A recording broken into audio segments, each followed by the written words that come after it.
নমঃ শিবায়। নমস্কার। আজ আমি এখানে আলোচনা করব 4 নম্বর নক্ষত্র অর্থাৎ রোহিণী নক্ষত্রের। এই নক্ষত্রের মানে হচ্ছে ওঠা বা নূতন সৃষ্ট হওয়া। এই নক্ষত্রের দেবতা ব্রহ্মা, কেননা সৃষ্টির কারক এই দেবতা। আদিতে সব সৃষ্টি হয়েছিল এই ব্রহ্মার দ্বারা, কাজেই সৃষ্টির প্রয়োজনীয় সব বস্তুই এই নক্ষত্র দ্বারা বোঝায়। এর চিহ্ন হচ্ছে গরুর গাড়ি।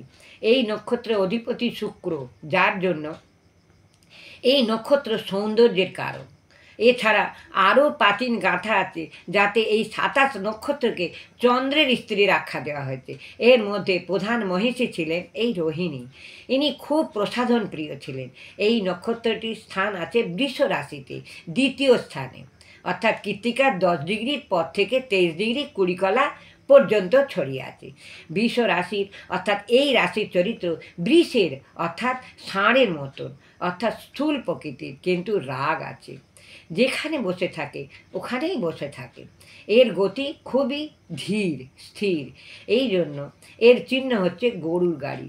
সৃষ্টির রক্ষার মূল দেবতা হচ্ছেন সূর্যদেব, অর্থাৎ এনার দ্বারাই সবই সৃষ্ট হয়েছে। অগ্নি যেমন ধ্বংসের কারক গ্রহ, তেমনি সৃষ্টিরও কারক গ্রহ। এনার দ্বারাই অন্ন উৎপাদন হয়ে থাকে, সেই হেতু অগ্নি এই নক্ষত্রের কারক। যেমন অগ্নি ধ্বংসের কারক, যাকে শেষ বলা যায়, যাকে দেখা যায় না, তেমনি অগ্নি সৃষ্টিরও কারক, যা দেখা যায়, যা বাস্তব, যা দৃশ্যমান। এর মধ্যে দুটি রূপই আছে, অন্ধকারও আছে এবং আলো আছে। এই নক্ষত্রে যে জাতকের জন্ম হয় সেই জাতক খুবই দয়ালু এবং শাস্ত্রে বিজ্ঞ হয়ে থাকে, সুশ্রী হয়ে থাকে, ধনী হয়ে থাকে। এই জাতক শ্লেষা বা বাদযুক্ত মানুষ হয়। এরা অতি সৎ এবং প্রিয়বাদী হন। নমস্কার।